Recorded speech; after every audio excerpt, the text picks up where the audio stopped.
Hello, good afternoon, and welcome to these Mobile Talks. As I explained to you some weeks ago, instead of covering one topic in one session, the Mobile World Capital Foundation wanted to do something unusual during these times. We want to go through some elemental topics, and we want to do it with extremely relevant professionals from all over the world to share their provoking and reflective viewpoints in these videos. We will share some of this content that you just see during the session that you just saw, but remember that you can find the full version of the Mobile World Capital website or on the digital platforms. I was saying that we wanted to focus this time in one of the most challenging elements of our lives, the education. And especially now, we are currently at a turning point. Digitalization has caused enormous professional, social, aspirational, and emotional changes. All these changes have also had a powerful effect on education and knowledge, as the COVID-19 pandemic has proved. On a professional level, present and future employees will no longer be professionals with static knowledge. The constant change of dynamics, technologies, and businesses themselves forces employees and managers to assume continuous learning as part of their work, what we call lifelong learning.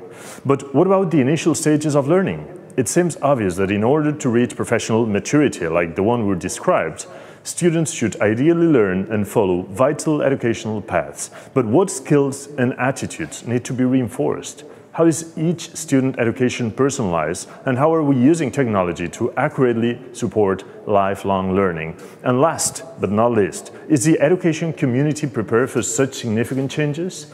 To explore all these topics, today we have a pleasure, an amazing pleasure, which is we've got amazing guests, but I would like to start listening to someone who's spent most of his life trying to spread the word on all these topics.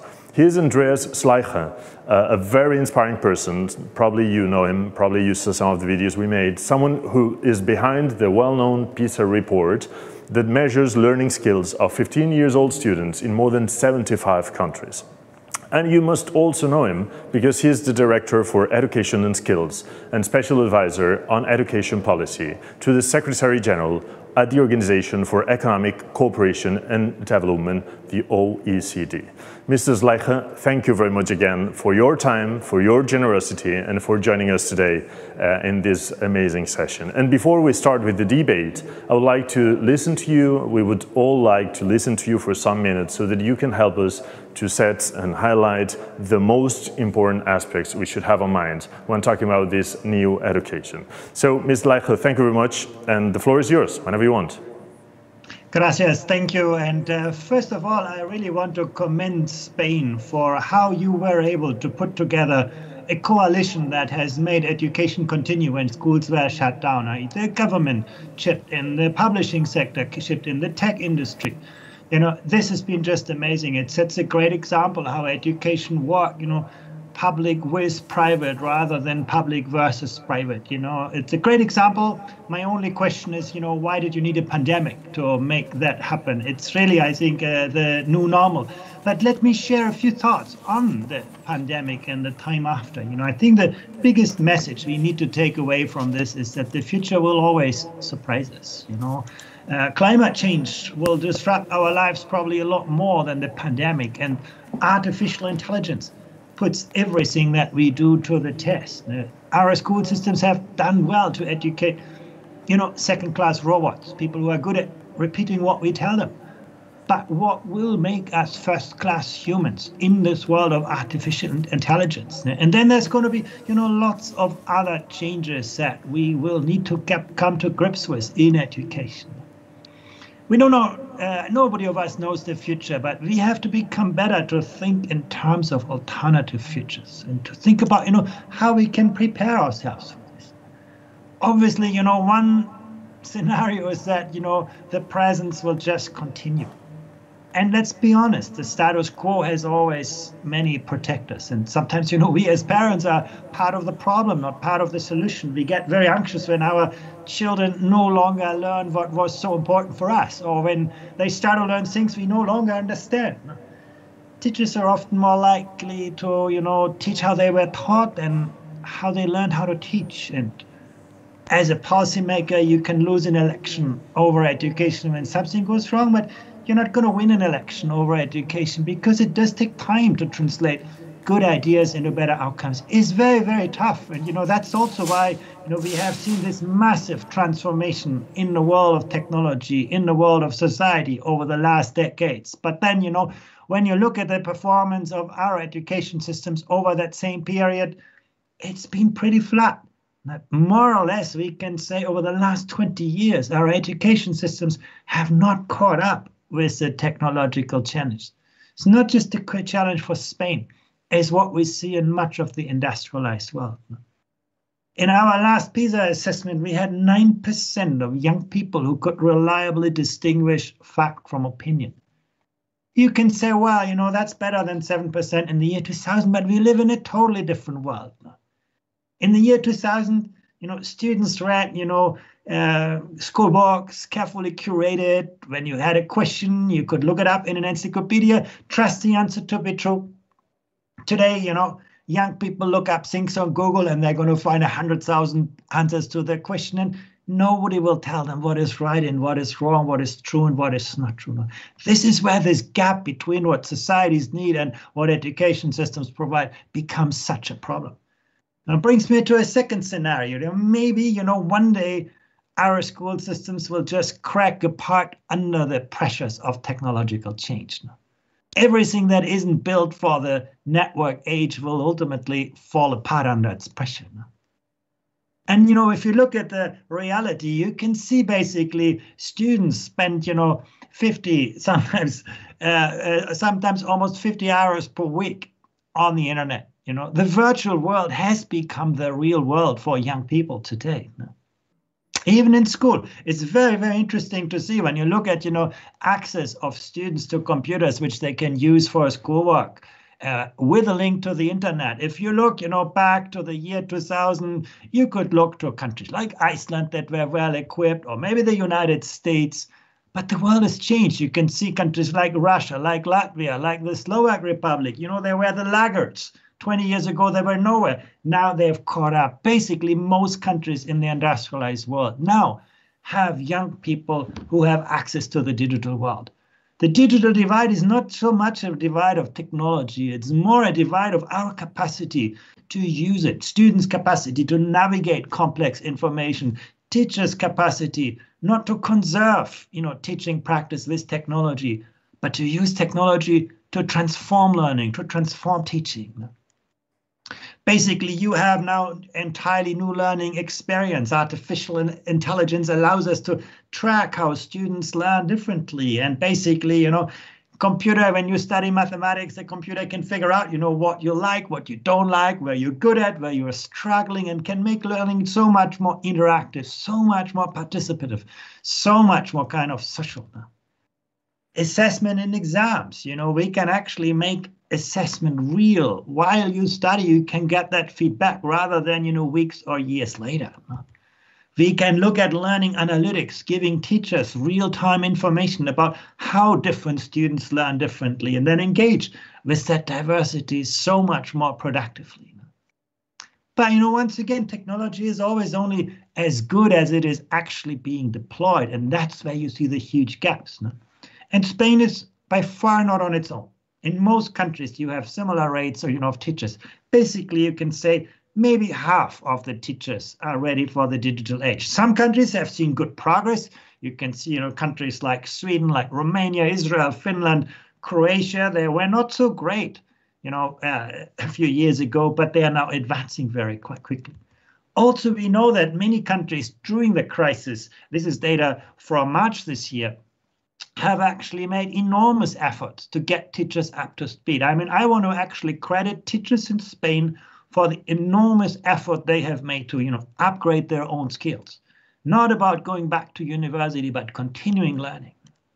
It brings me to a third scenario. Maybe, it's not about so much school systems falling apart or specializing or outsourcing, but schools becoming more of a center, bringing together, the world of learning, the world of work, civic society. Schools becoming hubs and teachers moving beyond being instructors to becoming good coaches, good mentors, good facilitators, good designers of innovative learning environments. A world that we can see today in countries like Estonia, in Finland, Denmark. But again, then you ask yourself, are our schools ready for this? Well, you can see, for example, a country like the Netherlands, 9 out of 10 decisions are made at the front line in the schools. Schools have enormous discretion, actually, to redesign their environments, to configure the space, the people, the time, the technology to their needs. But you look to a country like Spain, 1 in 10 decisions is made by those people who are implementing them. Most of the decisions, are made somewhere at a higher level of authority. If we cannot change that pyramid, if we cannot create more empowering environments where schools are not just places where students learn, but where everybody learns, teachers learn, school leaders learn, parents learn, we will not succeed with this. Let me conclude with one last scenario. Maybe one day technology is going to override all of our institutions. Basically, we are going to learn anytime, anywhere, in any context. We will have, digital tutors following us. Maybe that's another scenario. But, once again, let's look at the reality. If you look, for example, at global education venture capital, that's just, how much resources do we pour into new ideas? Well, in the year 2014, it was mainly a story about the United States. If you look to the year 2018, 2019, it's mainly a story about China. Europe as a whole is this tiny green sliver at the top of this. If we want to be a more innovative education system, we have to change the picture. We have to put a lot more resources into this. We have to think, what is the right balance between modernizing and disrupting education? How do we reconcile new goals with old structures? How do we support globally minded teachers and students who are also locally rooted? Now, how do we foster innovation while recognizing the very conservative nature of the social enterprise of education? And finally, how do we leverage the potential of tomorrow with our existing structures, our existing capacity? How do we reconfigure the spaces, the people, the technology, the time to educate learners for their future, not our past? Gracias. Thank you. Thank you very much, Andreas. Thank you very much for your explanation. And we'll go through many of the topics that you were just pointing out. Let me ask you 4 or 5 items before we introduce all the guests. You were pointing out, and it was interesting that you said, why did we need a pandemic to start moving? But I remember I read some interview that I don't know where I read it, but some interview, some explanation that you gave some months ago, just after March, after the pandemic happened. And you were saying that professors should change their methodology and techniques from September on. Did they do it? Did everything change? Or you feel like, of course, there was a part that changed, but not enough? How do you feel that after a year, or especially since we started the new course in September? Well, you have seen probably more technological, more social innovation in the last year than in the last 10 years. And you have seen many teachers who are on their way, teachers in Spain who have become amazing designers of, technology tools, of new pedagogies. But is it enough? It's a very disparate picture. Some have moved, others have stayed behind. And I don't think we have yet the enabling and empowering environment to make that kind of innovation systemic. Our systems are still, more hostile than friendly to new ideas and innovation. And I think if you want to see innovation at scale, we have to stop pushing, new and sometimes old ideas top down into the system, and become much better to find the good ideas at the front line and then to scale and spread them and make them systemic. So that's, yes, I think some teachers are on the way, but there's still a lot of work to do. Besides Spain, you pointed out many of the examples with Spain. Of course, we're here, but are we in a worse position than many other countries? Do you feel that we have to do much more work on that sense? Well, I'm in 2 minds about this. On the one hand, of course, Spain was hit harder by the pandemic, and the school system was in a way less resilient. The pandemic, it was not digitally prepared. It was not in terms of the profession. But I also want to commend you, really. I think Spain has reacted much more rapidly than many other countries, including countries, like France, I think like Italy, even Germany. I do think Spain has really been very quick to sort of get its act together and get ready for the new normal. And I think that's a very positive sign. But do we still have, and I think that you explained that on a previous interview we had the pleasure to have with you. I can't hear you, sorry. Sorry, I could not hear your question. Yeah. That if we have some professors or teachers that they keep on teaching for a world that does not exist anymore. Yeah, absolutely. I think, but again, we have to create environments where teachers have better opportunities to learn themselves. We have to connect, the most amazing teachers with the teachers who struggle. This is not something that's going to happen, in a very mechanistic way. I do think, if we are starting to sort of look more outwards rather than upwards, I do think you will see more change at scale. Also, if we are more supportive for innovation, if we, invest in leadership, school leaders, incentivize, encourage innovative work, I think you're going to see a lot of change. I think you have a lot of, I don't think any industry has the luxury to employ so many highly qualified people as the education system. Everybody in the school system in Spain has a university degree. Very few companies can afford that. But I don't think, the education system is using that talent as well as it could. Now that we start moving, as you were saying, that Spain reacted rapidly, but same that happened in many other countries, some more or less. Do we have to consider that the next step should be to start thinking that one of that elements that we're debating, which is lifelong learning, should also be applied from the roots in the teacher's body and the professor's body, universities and schools, so that they can be updated all the time, so that they can transfer that also to the students? Yeah, lifelong learning will not happen without being, included in the roots of learning. It's about the motivation, the capacity, that sense of a growth mindset that will create a culture of lifelong learning among the students. And, your students are not going to become lifelong learners if they don't see their teachers as lifelong learners. And I think actually the pandemic provides an amazing opportunity. It's about co-creation. You will see that some of your students, have greater technological skills than their teachers. So let's, use that potential and bring people together. And I think if we create a culture of learning, a culture also of where people lose fear of failure, where we, lose a sense of hierarchy, where we actually, look at potential, I think we can really redesign education. In this moment, don't ask yourself whether people follow your instructions. Ask yourself how well your teachers can actually collaborate. And then I think you're going to see that change. Yeah, and it's key to reinforce and to have empower our teachers. We all have, as you were explaining some interview I read or in your book, we all have memories of that teacher that opened our mind, that let us dream and helped us dream. So it's so important to focus on that.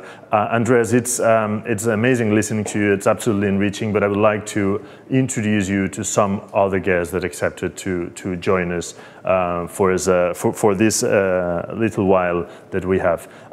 Today, as I was saying, and you may know, we're trying to face these kind of topics in a much deeper way, and that's why I wanted to explore this new education from different angles. During the last few weeks, and as we were commenting with Andreas, we analyzed the following topics. We went through lifelong learning, the students and teachers of the future, or the present, we should say, the hyperconnectivity effects, and the digital divide.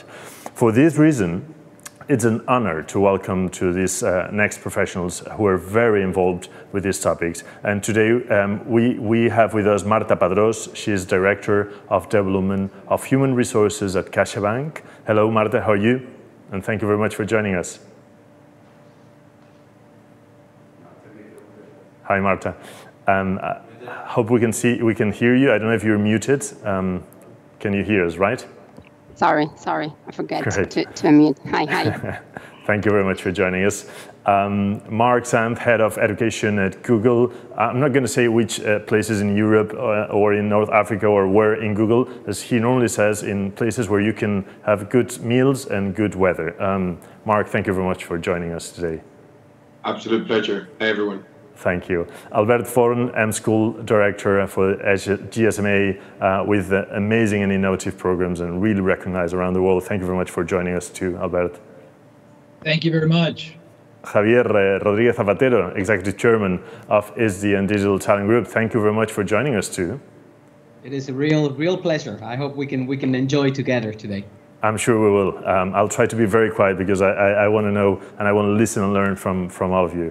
And of course, Andreas will keep with us, Andreas Schleicher, which is great to have you for these more minutes. Until 6 we'll be here. And before we start the short debate, I would like to know your point of view on the general topic that we're debating. And of course, you can focus on your specific sector, expertise, anything you would like to highlight. So I would like to give you a couple of minutes to each of you. Marta, if you want to start, we'll be really happy to listen to you. Yeah. Well, I agree with everything that Andreas said. And the truth is that, what we do is we receive or we hire people when they're in their, early 20s. But we have observed recently when we were hiring that of course, it's not only about, giving them now a lifelong education once they're adults, but it would be much, much better if the whole ecosystem worked together and if we worked all together. What I mean, private corporates together with universities, together with school leaders, with teachers, with researchers, and with everybody. But starting from the beginning, if you allow me to say, I would really start, and I know some countries are doing a better job than others, but I would start by giving teachers and school leaders, its importance. We need to give them recognition because we're not really doing it everywhere. So first of all, it would be recognize what they're doing, recognize the importance, especially today, that they've got. Empower them, we've said, empower school leaders and give them even more voice and let them, talk and let them propose different things and innovate. We come, or some of us come from a culture where, making a mistake is something that's not good. And this is the moment to just try different things to make students experience and have vital experiences so that their learning process is better and so that it lasts longer. So, yeah, of course, once we managed to improve a little bit this perspective, for me, lifelong learning and lifelong education, it's crucial today, it's vital, and this is what actually we're doing in our company. We've been doing that for a few years, but the truth is that after what's happened, after this pandemic, we've realized that it's not about, giving them education throughout life. It's doing it differently because it's a survival issue. Some companies, and it's both responsibility. It's not only about the corporation, but it's also about a change of mindset. It's about learning and knowing or being aware that it's a transition and I'm going to have to learn for life, whether I like it or not. And since it's a surviving thing, I would suggest let's try to have fun with that. Let's try that people understands that, gets it or buys it and has fun and try to find these opportunities to keep learning and to reinvent themselves, I would say. Thank you very much, Marta. Blowing, yeah, super interesting. Mark, I would like to listen to you also for a couple of minutes so that you start setting up which are your challenges or how do you see the whole thing? Thanks so much, people. I completely agree with you, Marta. I like to approach this from a different angle, and I approach it through the angle of what is my responsibility as head of education for a big region in Google to the world, right, or to the learners. And I've been about 9+ years in the team, so we've had a lot of success with in Google, right? But we've helped a lot of schools adopt our tools, and in many of the at least commercial measures, we've done tremendous impact. Now we know that adopting tools or laptops or software solutions is definitely not equivalent to learning outcomes. It's a requirement. It's a digital foundation upon what we build. But I tried to answer about 3 or 4 years ago. I started to think, what is my real job? And I started to think, I need to answer the question, what is the role of technology in education? Which seems like a pretty simple question, but I actually really struggled answering, I have to be honest. And it took me on a journey of 3 years of really getting into more research, not only searching, but researching a little bit more, getting closer to the neuroscience community and different institutions, and really going deep into what the role of technology should be. And I quickly saw that one of the biggest, at least, or the biggest for me, contribution technology can do is to personalize the learning experience. So it's actually a much more professionalized experience. It's the equivalent of, like, if you go to the doctor, instead of having 1 hour or 3 hours of that doctor telling you what's good for your health in general, you have about probably 6 minutes of average medical consultation where they check only to you. And we see the absolute opposite happening in education. We also see in the medicine analogy that medicine has a corpus of research and development and has a corpus of engineers, which are doctors, that based on that research make good decisions for each patient and do it as unified or personalized as possible, as well as there's a ton of kind of one-to-many initiatives from health perspective that you can imagine. But then there's a big corpus, a big industry layer that provides professional medical tools to those to that industry. For example, MRI machines, blood tests, all sorts of machinery and stuff. And I'm not seeing that in education. In fact, when I see that we talk about digitalizing education, about bringing technology to the classroom, new technologies, we're talking about a laptop, right? Like the laptop that the doctor has is not health tech. Why is just a laptop for a teacher ed tech, right? It's like, it's the most basic general purpose technology. I'm actually very bullish that through AI, but not only AI, but really like a general disruption of what the system and where the funding of education goes, we need to build this professional education instruments layer to support the true development, true professionalization of the educator job. Super interesting. Laptop in your case would be a Chromebook, we all know that. But it's true that technology does not make the whole thing. We need other things about that. And personalization is something that we want to talk today also about, because I think it's key. Albert Foren, Director of M School. Sorry, one thing before. Mark, I said Mark Santh, and I know he likes to say Mark Santh Lopez. Hello to Mark's mom and to all the moms in the session. Albert, whenever you want, I would like to listen to you also for a couple of minutes. Yeah, thank you, people, and thank you also for making my mother angry at me now. I said hello to all the moms also. Yeah, no, it's been great to hear you guys. Very interesting comments from Mark as well. I think that you know, this debate about what technology is in education is very relevant to the times, and in particular to all that we've suffered over the past year or plus. We've seen that in many cases, as you were commenting, Mark, you know, some of these basic things that we think are technology or ed tech are really just the tip of the iceberg, and accompanying them with all the different methodologies and pedagogies that are required to actually make this transformation useful. Or make that technology actually achieve something in the classroom or in with regards to students' achievements is a huge struggle. And I sort of echo back to the words of Andreas here, because he was also commenting on the fact that we have a lot of, you know, I think we have a lot of knowledge about things that we can change, that we could potentially change if there was the will. But the will is very difficult to find when you, I think also Andreas was saying, when education is something that has to be very long-term. It's a very long-term project. It requires a lot of long-term thinking, and it requires commitment to policies that don't show results in 1 or 2 years, and much less show results in an election cycle, which now is like almost every 6 months, right? So that is really one of the big challenges we have, which is not only the fact that we know a lot of things, is how do we get people to be brave enough to do them?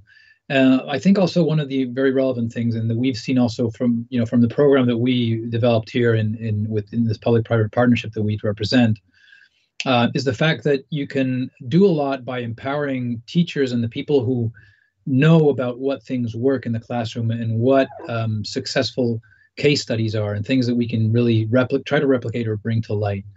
That's one of the approaches we had with the project. But also the fact that we were able to create a space for teachers to feel comfortable in taking risks.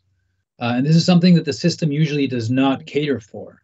We cater for places where teachers have to basically follow the rules, make sure they deliver the curriculum, and make sure their students pass the cut.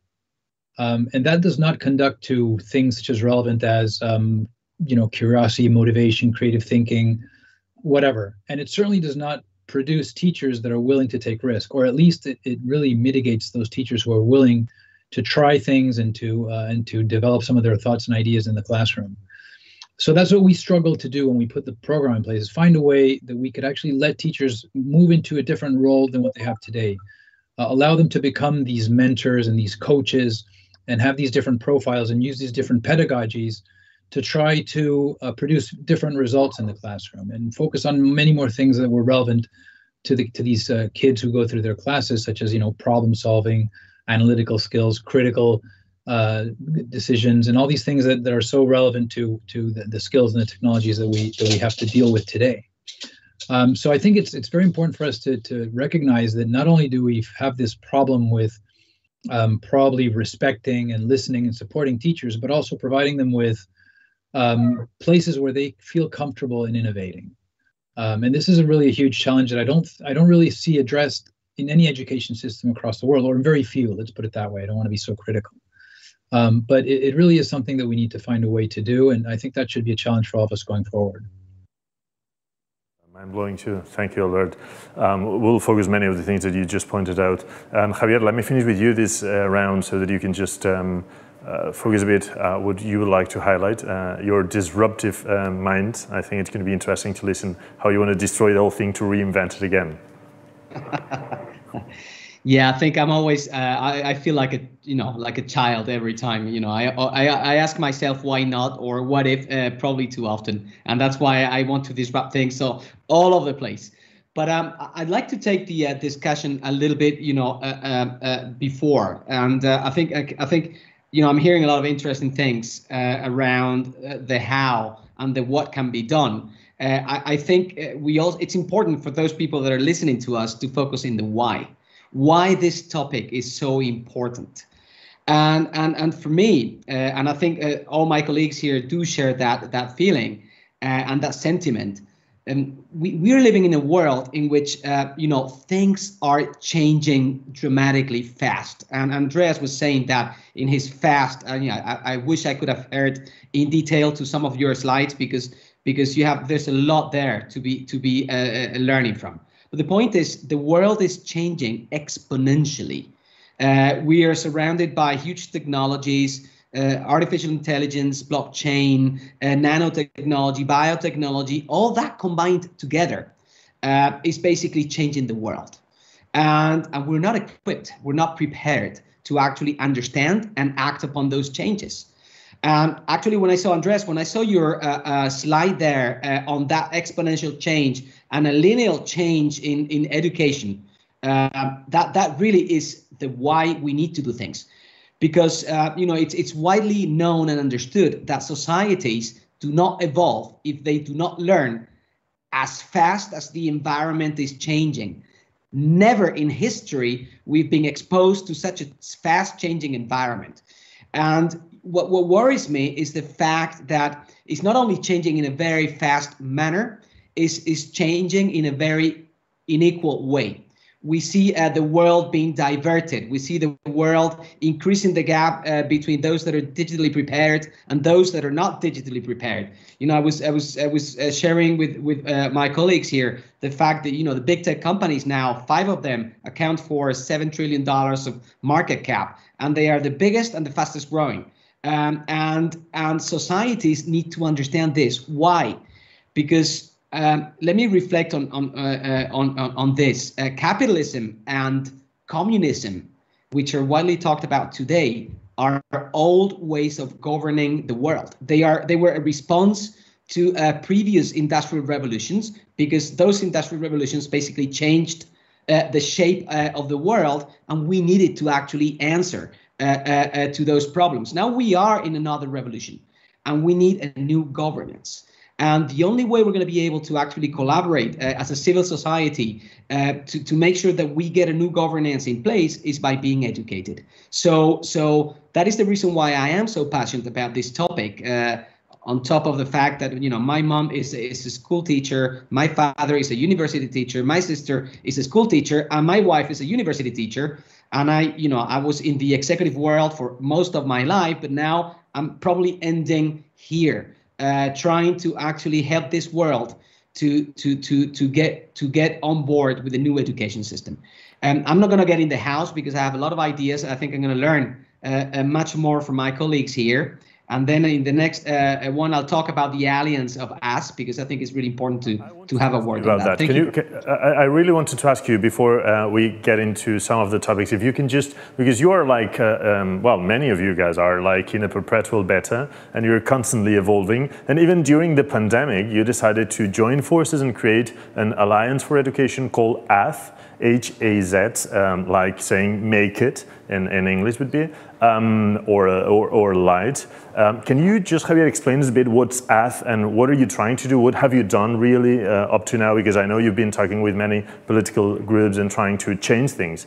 Can you just give us a bit of flavor on that? Yeah, I mean, very quickly, you know, many people in many important companies do care a lot about education, and they're doing their things. They meet with teachers. They try to help the education system. But we talked and we put ourselves together basically 8 months ago, and we said, why don't we join forces? And we use the power of our companies to actually create momentum and knowledge around, you know, the topics that we are discussing today. How to digitize the education, how to make sure that the teacher role is the right one, how do we change curriculum, all these topics that are widely spread and widely talked about.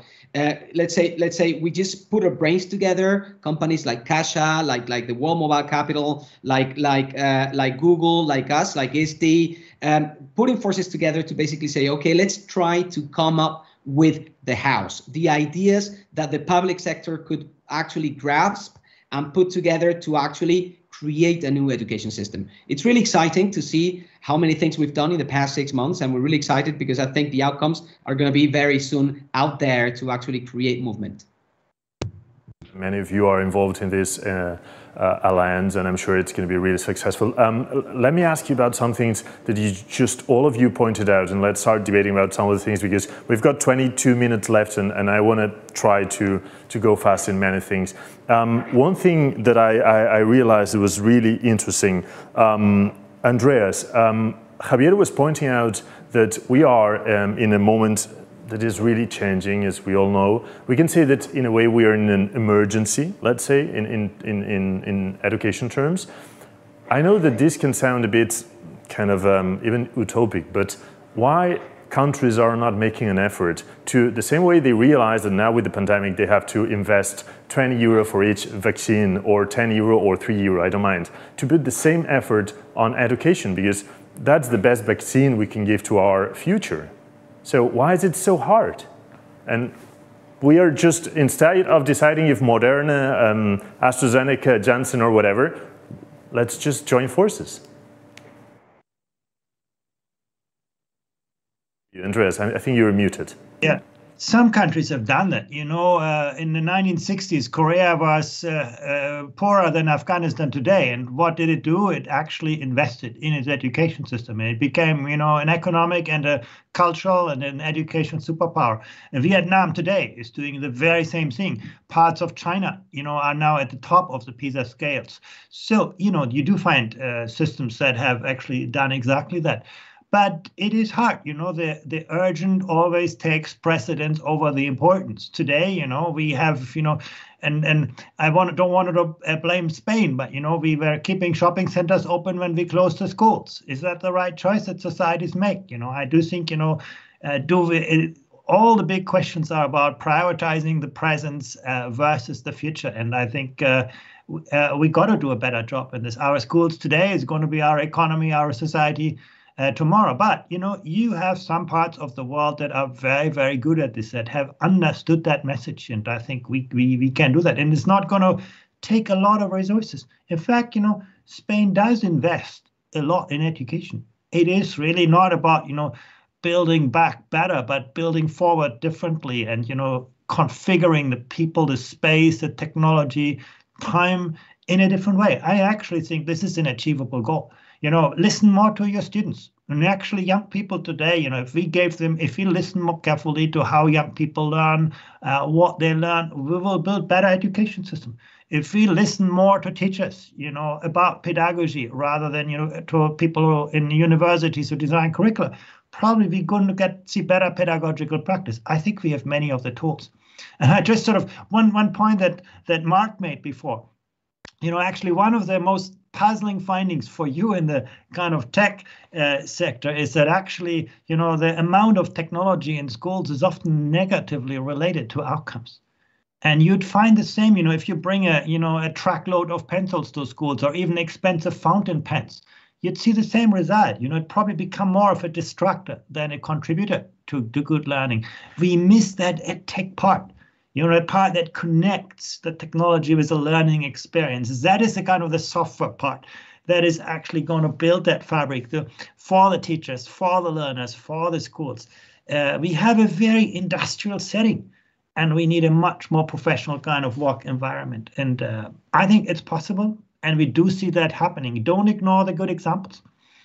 I'll keep in mind that first thing that you said, important versus urgent. And the second question regarding the pandemic, Albert, and you are very involved in trying to bring technology to schools, to create a new environment for teachers and students. But there was one thing that I don't remember if it was Javier or Mark who pointed out when talking about technology in schools and all these things, and Mark was saying about the laptops, but I think Javier also pointed out, are we not confusing too many times technology versus mindset? I mean, it looks like it was lockdown, okay, we need to make a video call. That's the most important thing. That's not going to solve anything, right? Well, yes and no. So it's a hard question to answer because and also because a lot of times we try to answer it from our very sort of high resource environment settings. So if we look at it from our point of view and we say, kids can't go to school, what do we need? We need to give them a connection so they can be connected to their teachers. That's not a wrong answer. It's just not the full answer. It is part of the answer, but unfortunately what happened and what we were sort of first eyewitness to is that a lot of the teachers who were probably very good teachers in the classroom, when they transitioned to an online environment, became completely lost or didn't really know how to react or had a very difficult time in giving continuity to their education, to their classrooms, because they were just not prepared to transition their education and their pedagogy to a different format, which is, tremendously different. It may seem it's not so because you're still connected, you can still see the person, you can still talk face to face, but it is tremendously different to have that sort of experience with your students online. And therefore, unfortunately, and this is why I always say that the pandemic has been an unmitigated disaster for schools and for these kids who are impacted by it. There's no other way to put it. They have been totally hit by something that has turned their education upside down, created a lot of chaos for them.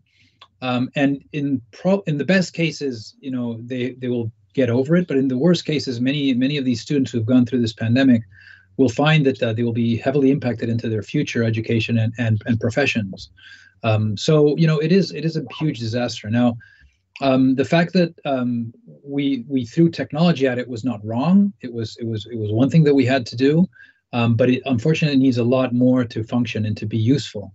And then, maybe I'm not going to finish on this note. I'm going to throw it in now so it's not the end of my sort of conversation here. But I would like to say that one of my sort of nightmares that I have sometimes when I wake up, like in the wee hours of the morning, is that, we passed the pandemic, everybody's vaccinated, things are going really well, and then we all sort of forget about what happened because we were so resilient as human beings that we can sort of forget that education went, so badly for such a long time, that all these kids were out of school, and that, it's not too bad. We can sort of avoid things, and we did okay, and we survived this.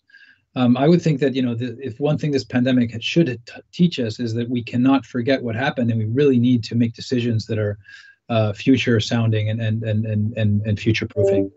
Albert, in 2-3 minutes, I'll ask you to summarize in 30 seconds. I know it's very little also what you do with M-Schools, but before that, and now that you're all talking about students, when talking about this, what happened with students and professors 1 year ago, when the world locked down, we wanted to also, and we talked with her a couple of weeks ago, to analyze and explore about this topic with Ms. Stefania Giannini, who's the Assistant Director General for Education at UNESCO. And she pointed out where you're going to listen.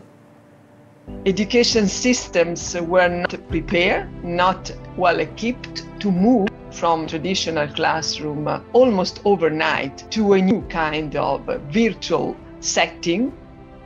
More than 65% of teachers state we are not prepared to move to digital learning because of lack of skills, because of lack of training, and because of lack of infrastructures.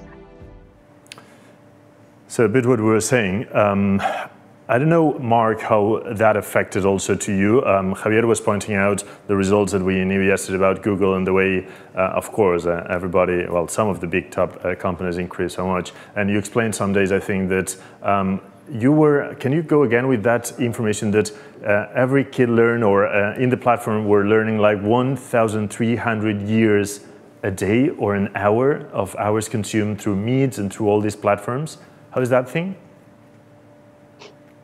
Oh, you're killing me, people. I can't remember. Oh yeah, I will give you that. I will give you the message. Anyway, how did you feel the whole change in Google Classroom and in your platforms in terms or in order to help kids and students, and especially on that part that you said, personalization, not giving the same to everyone. Yeah, it's been insane, right? Like, it's funny because I was just preparing some internal presentations we do on review of all the business and how we're doing in every country, and like in a month right before doing these presentations, which are pretty much ready, Corona happened, and then every metric we had pretty much for 3 years was condensed in 2 months of work. Like, I remember how Italy completely turned on digital. We worked with the Ministry of Education that I think did great work over there. And suddenly, I think it was like over 4 million students came online in a month or two. That is absolutely incredible. And I really laughed when Andreas said, why do we need a pandemic, right? And I always, I think that it's so strongly that having a need is the best way of disrupting or creating movement and disrupting what there is, and generally to generate change. And I don't think, as a society, we understand what the need is from education. I feel it's been extremely politicized. Albert, said about our 6-month elections cycles, which also made me giggle. And we're not properly understanding. I think, I can't remember who said it, definitely someone wiser than me, but I love this sentence that said, education is something that it's done to you, and learning is something you do yourself. And we keep talking about education, but education in many ways is just a vertical, it's an industry. But we should be talking more about learning. And, sometimes these things can be cheesy about what name you pick, but, it's really learning that we should be talking about, right? When I see metrics in my sector, it's usage. How many users are doing something? How many laptops are distributed? What kind of laptops people use? What tools, what software tools? And not even dropouts is mentioned. But I don't really hear metrics like, oh, well, the reading comprehension at this level has gone up at this percentage point, and we see less variance because we've implemented these standard practices that we now are going to roll out because we've done a pilot here somewhere. I don't hear things like the FDA or the European Medicine Agency saying, oh, we actually just finished a 10-year research on this kind of material or these tools or this type of tools. And we're actually, the conclusion is that this works, but this doesn't, these are the secondary effects, right? Just like a medicine. We're not taking this approach. And it feels like when we talk to governments every 1, 2, 3 years, we're talking to a complete different organization with complete different ideas, vision, and not a constant plan, right? We were mentioning before, but Andreas said something many years ago that it's stuck in my head, which is that the constant regularity of investment is much more important than the level. So I think when we talk to Spanish politicians, which I do a lot, or in the Middle East, or in Italy, or in Poland, I always tell them it's not about investing more, it's about investing better and really rethinking how you put that money. And I just want to end with this other point was, I think it was, Andreas, you said that our systems are still more hostile than friendly to innovation. And I always say this sentence, which I think it's mine, but maybe I heard out there. But I love saying that innovation in education is generally legal. Because if you realize how strict and how immobile our systems are, honestly, you just have triple the respect for teachers that manage to even innovate within that robust, that strict system, right? So, with a final note, I left you with a thought that for me it really blew my mind, which is the idea that if you have a surgery with a doctor, right, and you didn't need that surgery, or they didn't follow protocol, or they did something that is clearly negligent, you can sue them for negligence, but you actually cannot sue anyone for negligence in education. That bar doesn't exist. We don't have education negligence. You know which is my nightmare, as Albert was saying, he sometimes wakes up with a nightmare. It is that we only have 8 minutes left, and that's killing me, because there are so many things I want to share that it's killing me. I would like to jump faster than everything, but let me go fast, because I want to go with one more question on this part of students and teachers. I know it's very little, and I want to ask also Marta something important regarding to how we train that little kids to become people understanding that they need to learn and unlearn and relearn all the time. But Javier, one quick thing. Oh, and regarding that, the information I said, Mark, was that you explained somewhere that people were attending classes through Meet to the equivalent as 1,300 years of learning every day. That was the data. But Javier, the question I wanted to ask you is, how do we change that mindset? Do we need to kind of create a new scenario? Do we have to destroy everything we had? Do we need to, how do we change it? Because there are many things to change. As you said, everything changes so fast. Yeah, but how do we do it? I think you know, we need a pandemic to make this happen. I think human beings, we just need to be sometimes punched in our faces to react. We need to suffer to react. We tend to be very conservative. So you know, many times I keep saying that we should probably tear down all universities in the world and restart from scratch. Although you know, probably you know, Andreas, I know does not agree with this, because I know that philosophy of the fact that we can build from where we are, and I agree also with that.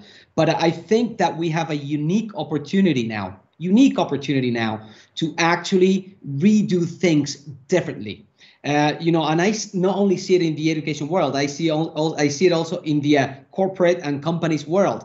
If we take advantage of this pandemic and we're able to actually foresee a world that is going to be different, those who actually become hybrid will actually get the benefits of the new education. More collaboration, more problem solving, focusing, more critical thinking, all these things that are needed are going to be helped by technology. And if we actually put our efforts together, we'll make it happen. And yes, some distraction may need to come from that, because the public education, at least in my country, does not work.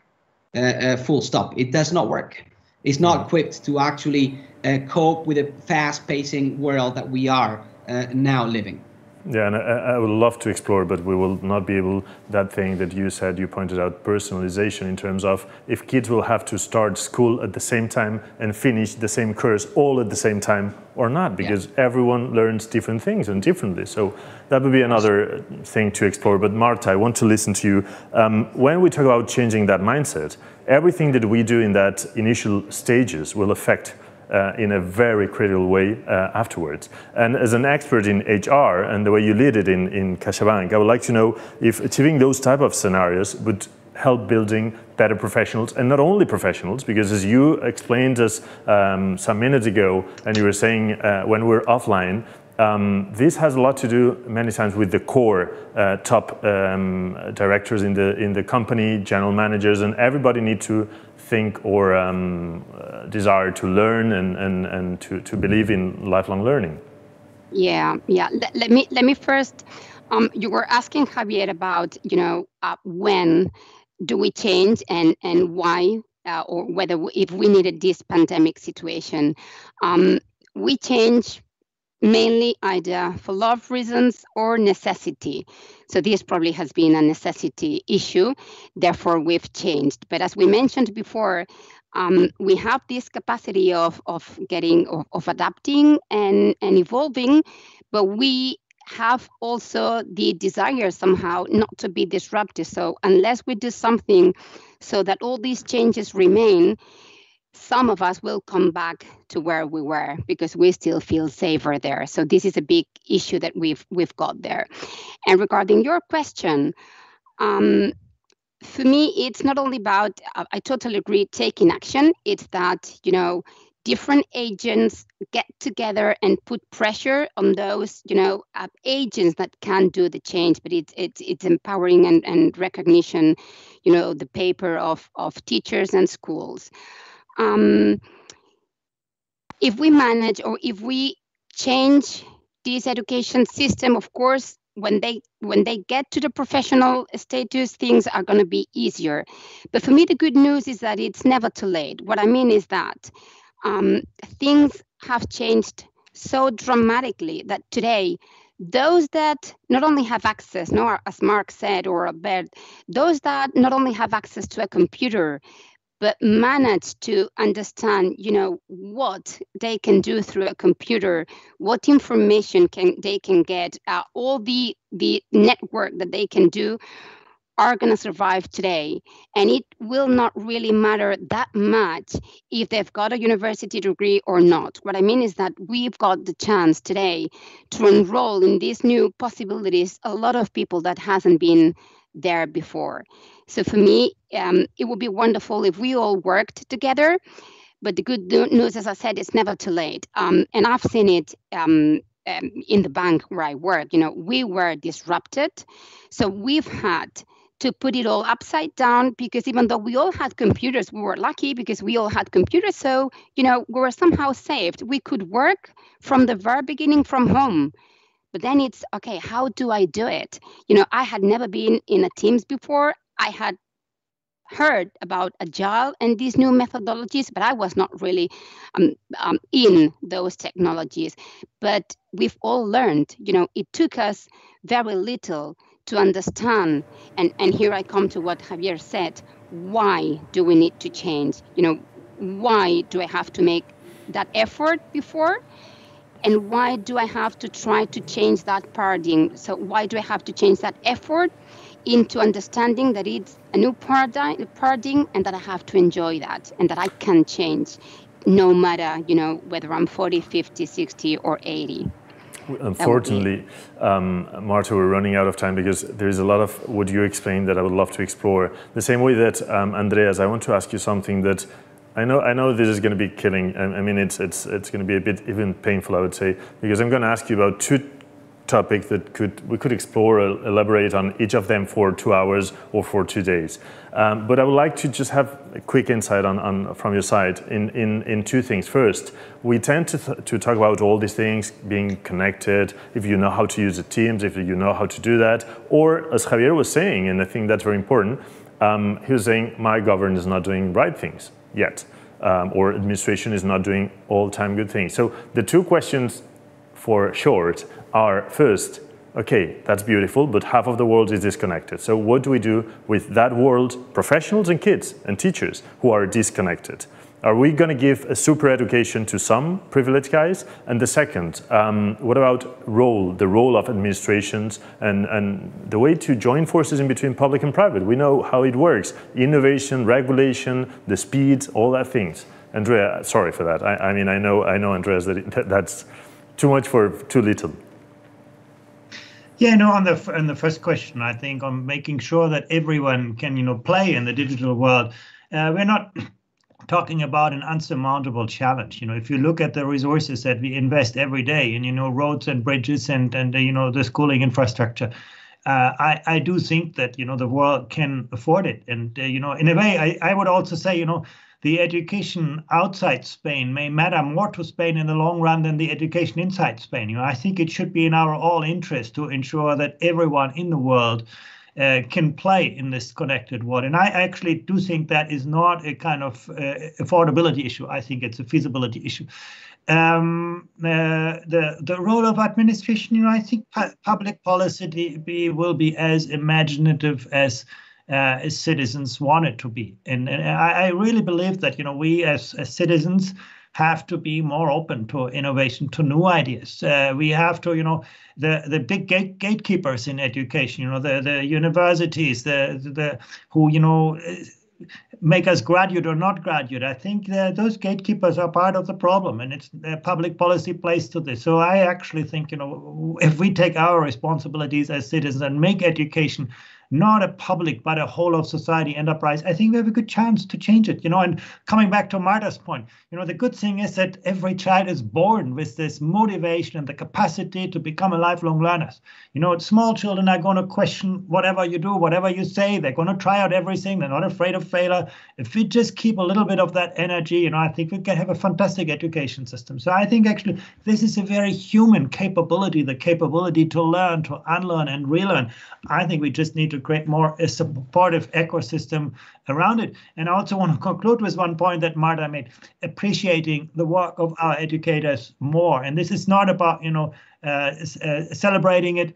It's about making teaching not financially, but intellectually more attractive, creating more kind of better environments where teachers can, become part of the design of the solution. I don't think it's an unsurmountable problem.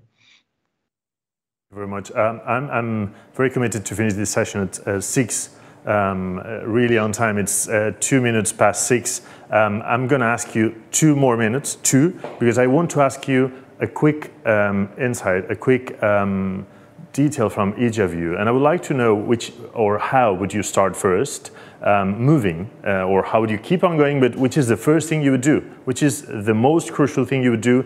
But I'm going to ask you if you can just summarize that in 30 seconds. And I will give 20 more to Albert so that he can explain me what is M-Schools, so for anyone who doesn't know, because I think that's a good example of a good collaboration between public and private. I think Javier needs to finish. Javier, you have to finish.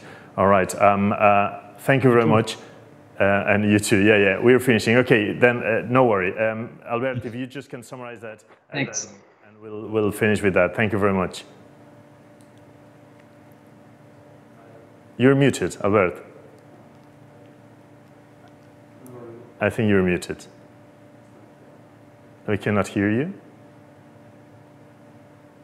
Well, anyway, I think we've got some problems with the audio.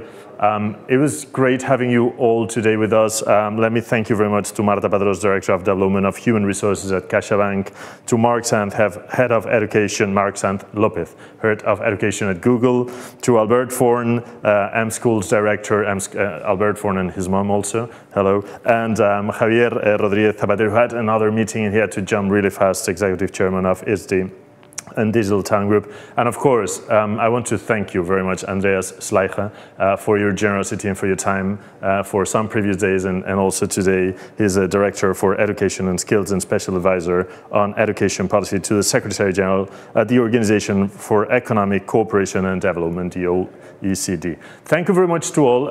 It's been short. We'd love to share much more, but there was no time. But there's a good thing. If you just go right now to the website of Mobile World Capital Foundation, you'll find lots of topics that we just shared, some interviews to amazing professionals like Andreas and many more. Hope to see you soon. Thank you very much. Bye-bye.